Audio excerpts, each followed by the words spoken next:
Questions are the key to unlocking secrets. Know how to ask them, and you discover many, many secrets. Dark secrets, pleasant secrets, the history of people you know, stories, personal stories, when things happen. Most importantly, who drank my coffee? Here are some common questions about the past. Take a quick look at them and notice. What do you notice? There are different structures to them, or as I like to say, there are different patterns. Okay, the first three use did, and they're quite simple questions. So you got this did, and then type 1 action following them. And then we got three questions that use the type 2. Why? Why are they using the type 2 here in those questions? Like in the questions, who ate my cake? Who went to the party?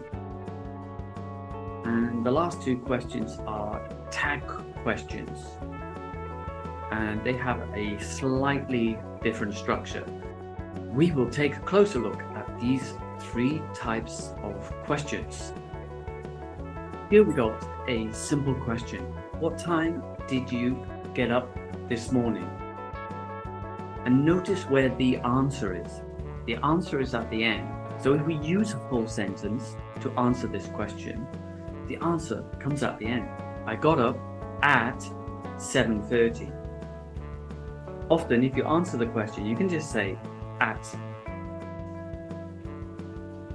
7:30.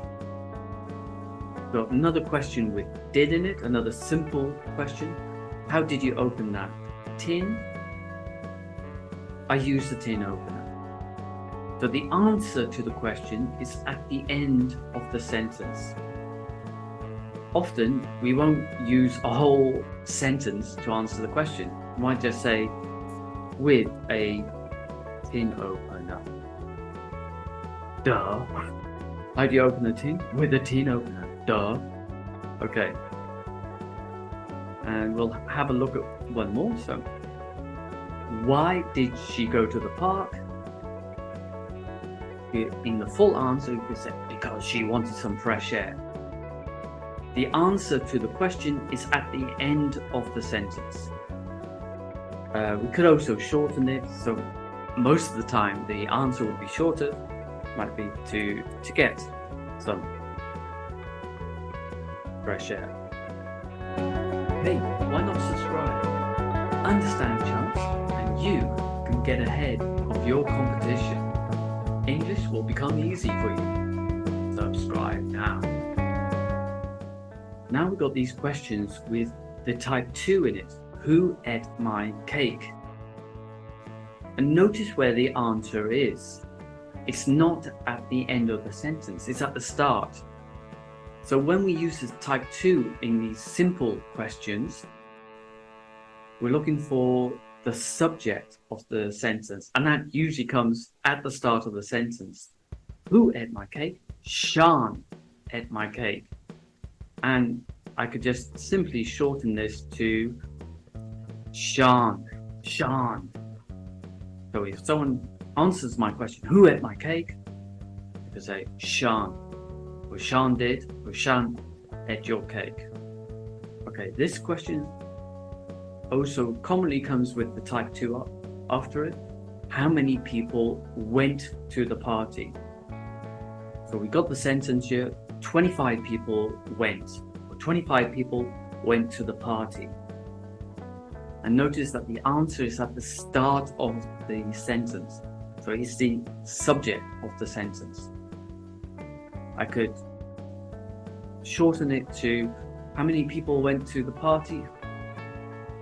25 people. Or 25. 20 is about 25. Another common structure for past tense questions is when was the last time you? When was the last time you? It's a whole chunk. You can change the person. It won't change the chunk. So when was the last time she? Or when was the last time Lucy? So it's a useful chunk to learn. and then you can put this type 2 afterwards. This question could be rephrased to, when did you last watch a film? So the last time I watched a film was yesterday. So notice that the answer is at the end. So when was the last time you watched a film? Yesterday. What was the last thing you ate? The last thing I ate was cheese. So I could just simply say cheese. And here we got tag questions. So often we will ask tag questions when we think we know the answer. So we're kind of looking for confirmation.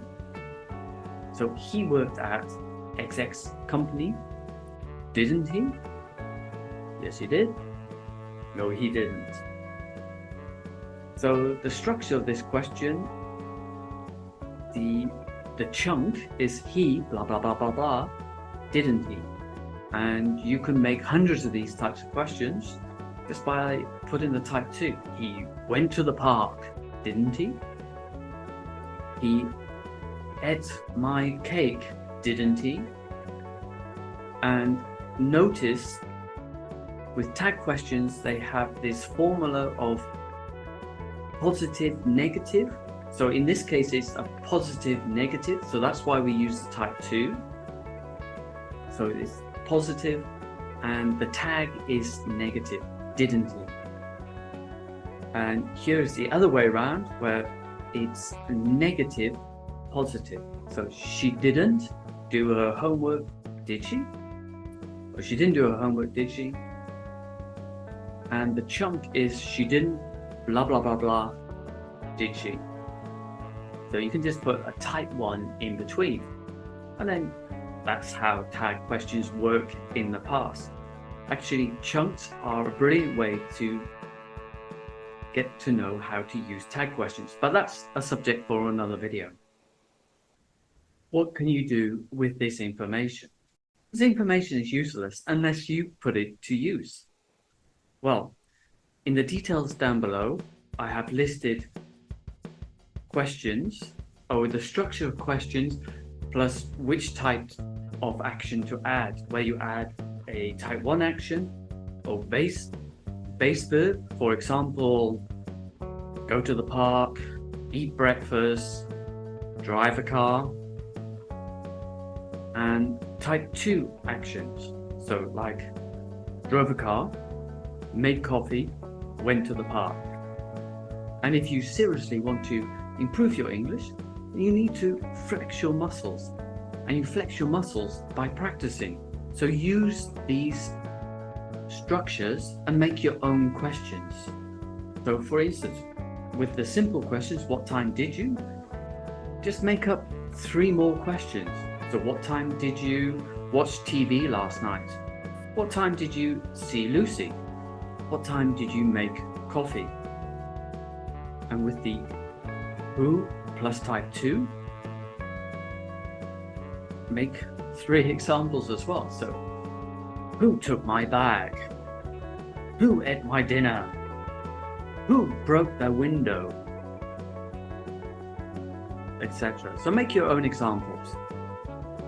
And that's the way to grow confidence with English and to understand English better. So by being active and actually making mistakes, then English will start to make more sense. So don't hold back, make mistakes, and I look forward to seeing, well, I won't see you, but I look forward to making another video and we'll catch up.